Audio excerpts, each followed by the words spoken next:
Hi. I gave up. Kinda.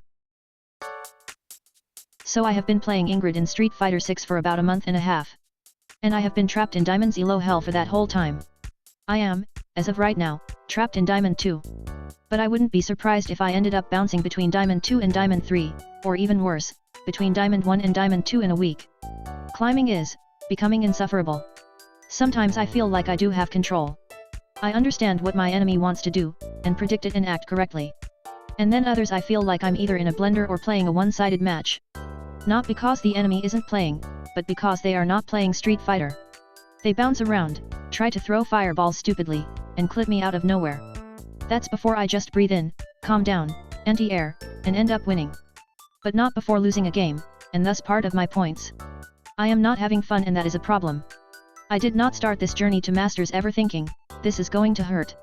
It was more of a, hey, this will be a fun experiment. This is not any of my opponent's fault, of course. They are playing the game how they want, losing to crazy people is my fault. People acting like psychopaths might be able to hit Masters out of luck. But after that, they will become prey for those that can actually stop them consistently. I personally think they are not even getting out of Diamond. But I don't know enough. The point is that playing Ingrid is being unfun, and it's not only because of the character. It's because I am trying to skip steps, and because I wanted to document the journey. And now I realize that the journey will likely not take 1 or 2 months, but probably way longer. I've said it before, I am not a pro gamer. I started playing video games regularly in 2019, that's only 7 years ago. Before that I only played very occasionally, games like Wii Sports or Mario Party. And yep, I used to touch more grass. Not a lot more, but more. The first game I have actually owned, and the first one I finished and played in depth, is The Legend of Zelda Breath of the Wild. I have not been playing games for decades, and I did not start in my childhood. Obviously for most games, the years of experience you may have zero influence. But for online or competitive games it absolutely does. No matter how good my reactions are, if I have not yet had the experience to know how to react to a situation, I most probably won't. I didn't start playing fighting games until 2024 to 2025. On top of that I did not take it seriously. Focusing more on discovering other games and searching for things I like. Until Elena came out, I had no plans to even try to play this game in ranked. And then with Elena I hit Diamond 5. I am on Diamond, but I am not a pro, not even close. I am a mid-level player that only started playing seriously about a year ago, the definition of seriously being quite blurry. And a few days ago, I was returning to 2xKO. I played on the beta, and occasionally when a character came out, trying to get back in the saddle and get good. But this time I entered with no pretense of staying and no plan of getting good. I started playing the climb with Ari and Akali, and I'm having a blast. I never liked 2xKO, in fact I used to hate it. Because I felt like I could not get it, or get better at it. But when I stopped trying to get better, and actually just played, everything started to make sense, and more importantly I started having fun. I have completed the climb in its hardest difficulty about 2 times, and on intermediate a lot more. I'm enjoying it, and the reason is simple. I'm not forcing myself to have fun by winning, I am having fun even if losing. That's when it clicked. There is nothing wrong with Ingrid. Well there is, but I will explain my thoughts on her kit later. What's wrong is that I'm trying to climb like a crazy person. I have even started not rematching people to not lose points. I am tired. I am not continuing my road to Masters. If I cannot get to Masters having fun and enjoying the game, then what is the point? Suffering for a digital number? So I am pivoting. I am not giving up on getting to Masters. I am giving up on speedrunning it, and on having to do it specifically with Ingrid. Which is a stupid restriction I set for myself. I do not have the level and that is okay. I am rematching anyone, and I don't care if I lose. It's a game, and I like playing Ingrid sometimes. So why am I getting angry at losses? Sorry for the yapping session. These past few weeks were frustrating. Now, introductions and notes out of the way. Since there will be no more road to Masters, because I am not having fun doing it, I am choosing to give my perspective, as someone in Diamond, that has been playing this character since she came out. First things first. This piece of a cute eldritch goddess is hard as fuck. At least for me. But since this is a review, let's go in order. So first let's go through the things I don't like or think are bad or weird. Zoning. So I think Ingrid's normals are not good compared to the rest of the cast. This shouldn't be a problem since Ingrid should want to never be at the fist fight range. That's why I like zoners as a concept. I think of it as bringing a gun to a fist fight. But this game doesn't work that way. In other games I've tried, while zoners obviously have downsides at close range, they generally have a very clear strength. At full screen they should be demons that do not let you get in, under any circumstance. Being able to control the screen with various projectiles, thus making it impossible for the opponent to get in. Under that pretense obviously a zoner should be quite bad up close. So I personally do not think Ingrid having bad normals is necessarily bad. Until you realize SF6 has no actual zoners. Kind of. Definitely not in the way I think about them. Zoners are supposed to be incentivized to stay out of the risk and out of the opponent's range. Sadly in SF6 that is impossible for two reasons, at least in my opinion. First, all zoning, and this is not an Ingrid exclusive, is very much just a patience problem for the person getting in. This game is not about locking the opponent down. And even zoners are incentivized to get in to do more damage and put pressure on the opponent. Zoning is mostly used as a battery to recover drive and get back in. So the opponent just has to wait because eventually you will have to get in. They just have to hold their ground and look for an opening, since there is mostly no mix-up in zoning, or just hold back and defend when the zoner tries to get in. At least in my experience. This is obviously not exclusive to SF6, even in older Street Fighter games zoners had to get in to do combos. At least in the matches I've seen. But I feel like in SF6 zoning works not as a way for a character to control the space but as a way to recharge their resources. Second, all zoning has a very big problem in this game. Parry, drive rush, and if close enough drive impact, completely negate zoning. Obviously drive rush depends on the character, since some can cover the distance in a flash and others could get further faster by jumping. But drive, parry and impact are universal.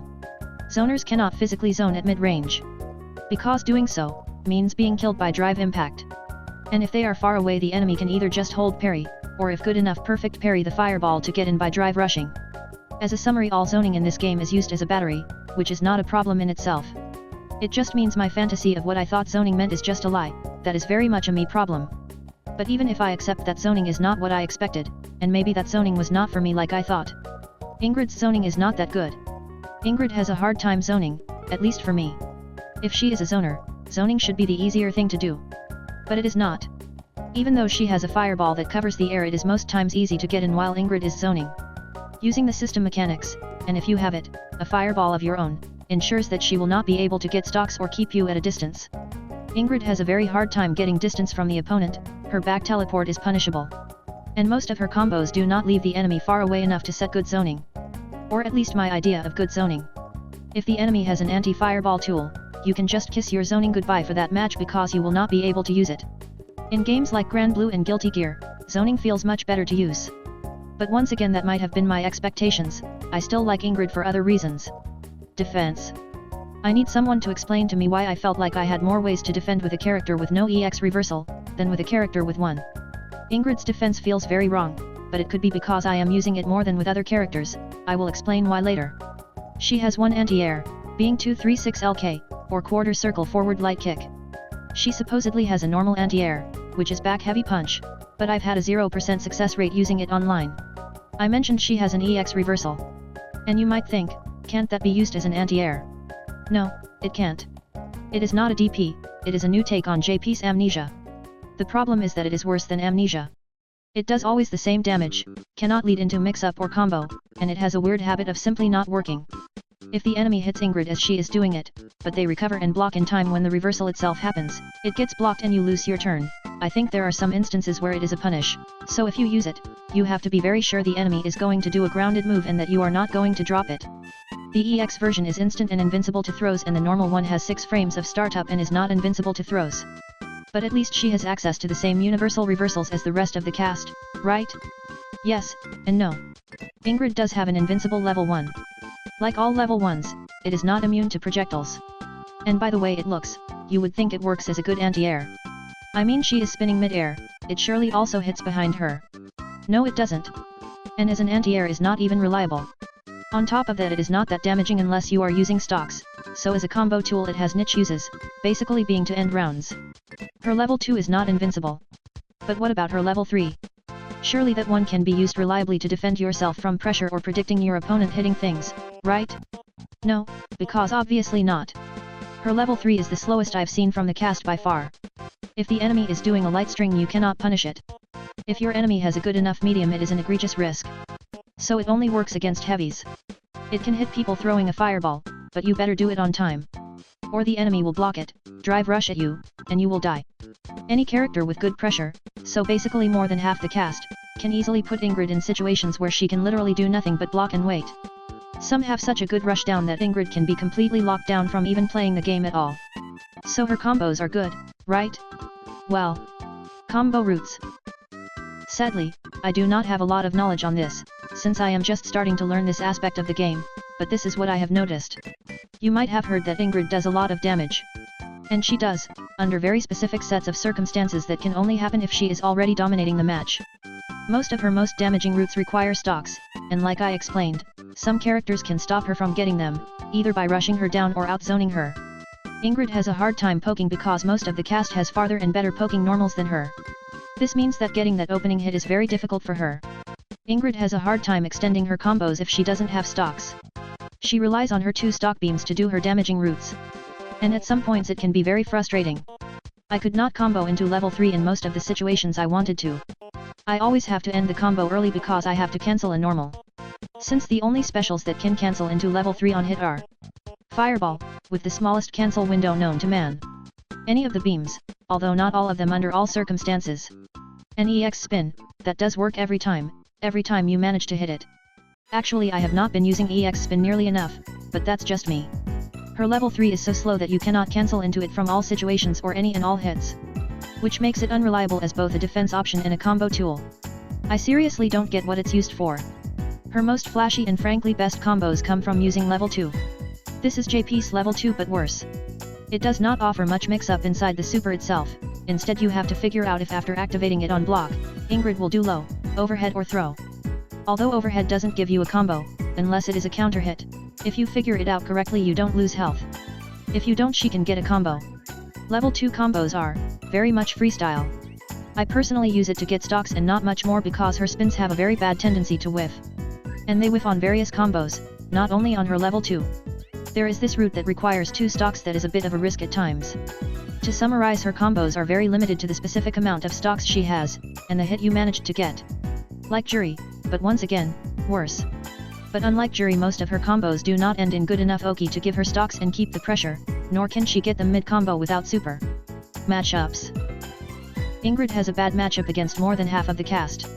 Rushdown characters can stop her from starting any game plan requiring stocks or zoning. That is not a problem. She should not be good up close. But she also gets outsoned quite easily. What I mean by outsoned is not only if she is getting hit, it is also if she is unable to gain an advantage by zoning. To me at least, a zoner should be so much better than a Shoto at zoning, that it invalidates, or deeply hinders their ability to zone, forcing them to play at that range in the zoner's terms, or get closer. Same way at close range a rushdown character and a grappler dictate the rules. But that is not the case. I present to you, a truck. Actually, here are 4 trucks. All of these characters can match and sometimes even beat Ingrid at zoning. If she doesn't have stocks or enough drive to spare, which is common, since the reason you are even zoning to begin with, is to recharge your resources, she can literally do nothing. Any EX Fireball will beat her regular Fireball, and if these 2 have level 1 super, in Ryu's case with Denjin Charge, they can literally stuff even an EX Fireball from Ingrid. And I am going to go on a tangent. But isn't the Shoto archetype the jack of all trades master of none? Why is it that in this game they feel like masters of all trades? They have little to no weaknesses and can easily control any range, and that is not only this for. Any Shoto can do this. But this is just my feelings. The point is she cannot zone comfortably enough to get stocks. Which means she loses at zoning. She is forced to get in herself. At which point if you do it correctly, you might be able to get 1 stock, most times though you will not get anything, or even get punished for trying. In footsies she is outmatched by a lot of the other characters. And at midrange drive impact fucks her up. She has no actual place on the screen where she has actual control, or even a true advantage over her opponent. Then, what does Ingrid have? Let's continue with what I like. Play style. She does have some things going for her. Yet, her matchups are less than stellar. But winning with her feels amazing. Precisely because to win with Ingrid, you have to predict and react to what your opponent is doing. The reason her defense feels so bad is probably not because of her design. It is because offense in this game is overtuned, which is necessary for the game to not be boring. But to actually master Ingrid, at least with the playstyle I personally use, you have to master defense. That's why her defense feels so bad. Not because it is worse than the rest of the casts, but because she is actually forced to use it. But I do want to learn, if anything, because it could help me with learning other characters. I want to be able to make the enemy feel like they are hitting a wall, or thin air. Make them struggle to open me up, and punish their desperation to do so. And for that I have a lot to learn, since defense is notoriously harder than offense. Rushing someone down is relatively easy. Although I should play more rush-down characters to actually learn how to do offense, since it's also a point I struggle with at times. And now, finally, design. Apart from her playstyle, I still love this character's design. I love magic and I love mages and sorcerers. Sadly, design is not influential enough for me to actually choose a character as a main. Although it is enough to both give a character a chance or discard it completely. Still, Ingrid's design for my taste is amazing. Her outfit 1 for me is amazing, and her outfit 2 is really growing on me lately. She looks like a mix between a cleric and a magical girl. And I like that. Would I prefer a more mature mage? Yeah. But this aesthetic is not bad at all either. Her animations are amazing, and she is amazing to see in action. I love the little dance she does when she has full socks, and her taunts. And the fact that she has 8 expressions, because if you hold the button she changes her expression, is amazing. Her victory poses are fun to watch, but I personally prefer Elena's. Elena has a different one depending on the amount of drive she has left. I think she is the only one with that characteristic. So design-wise there is no problem. I would like an actual mage to get into this game. Ingrid was criticized for being too fantasy and too magic, and divine with the whole goddess thing. But I am sorry. What about this MF? And this guy? And this literal telekinesis? And the fact that the literal mascot of the game can throw magic out of his hands? Street Fighter has never been about actual street fights. It is about magical martial arts. Heck, Elena's healing magic is literally referred to as healing magic. Ingrid is very much completely okay for this universe. So to finish things up. Conclusion. Ingrid is a difficult character to play for me. As with any review, this is fully based on personal experience, and not on deep knowledge of the game. Only pros can tell you if Ingrid is good at pro level. I can tell you she doesn't feel good to play in Diamond for me specifically. And it is probably because I need more knowledge and practice. I also have had 0 problems playing against her, which also tells me other Ingrids in Diamond are likely having their own drawbacks with the character. Although to be fair to my opinion, checking most players' tier list she seems to be mid-tier at most, even at high level. Some put her lower, others put her a bit higher. But as far as I know the consensus is that she is by no means the best character in the game. My heart is a bit broken. Because I thought I finally had a stable SF6 main. But apparently I don't. I love mages, sorcery, and magic in general, but playing other games has proved to me that that does not have to mean zoning only, it can mean set play, rush down, and even grappling. In Grand Blue, I play Galleon. She is what I would consider a mage, and she is a set play grappler, not a zoner. Ari is a mage and is rush down. I have to step away from Ingrid, but I'm not giving up on her. This is not a goodbye yet, and it might never be. But I have to stop putting pressure on myself to like her just because I find her design to be interesting, and I like the concept of zoning I had. Maybe she will become my main in the future, maybe not. I'm not opening nor closing the door. Sadly, my journey to find a main has not yet been finished. For now, I declare myself mainless and I will play who I want for as long as I want until I find something that feels perfect, or at least comfortable enough. I was thinking of returning to Cammy for a bit, because she is the first character I played on SF6 and it might be interesting to see what I feel about her now. And also because I should learn more about rushing down, because my offense with Ingrid is also very bad. I don't really enjoy playing at max range in SF6 for long periods of time, and I very much prefer the mid-range. Meaning Elena could also be an option. And if Yasmin is half as cool as she looks, I will most definitely give her a try. I will have to keep playing, learning, and getting better. But from now on I'm going to do it while having fun. This game has so much more to offer than what I have tried. So I think my next course of action is trying new things, and rediscovering what it means to have fun playing Street Fighter 6. And probably I should learn some more by using Shotos, since I at least would have an answer to all enemy actions. But other than most are not that interesting. Ed also looks interesting, but I feel like he would hate me. And Chun-Li is also interesting, but she would absolutely hate me right now. I like the lore too. So I might choose based on that. What I am saying is, who knows? Right now SF6 is not the only game I'm playing. I am still waiting to play Avatar, the fighting game. Let me in! Let me in! I am having a lot of fun with 2XKO. Soulframe looks amazing, and I am thinking of returning to Warframe. But until I decide what to do. Stay tuned, thank you for watching till the end, and see you next time.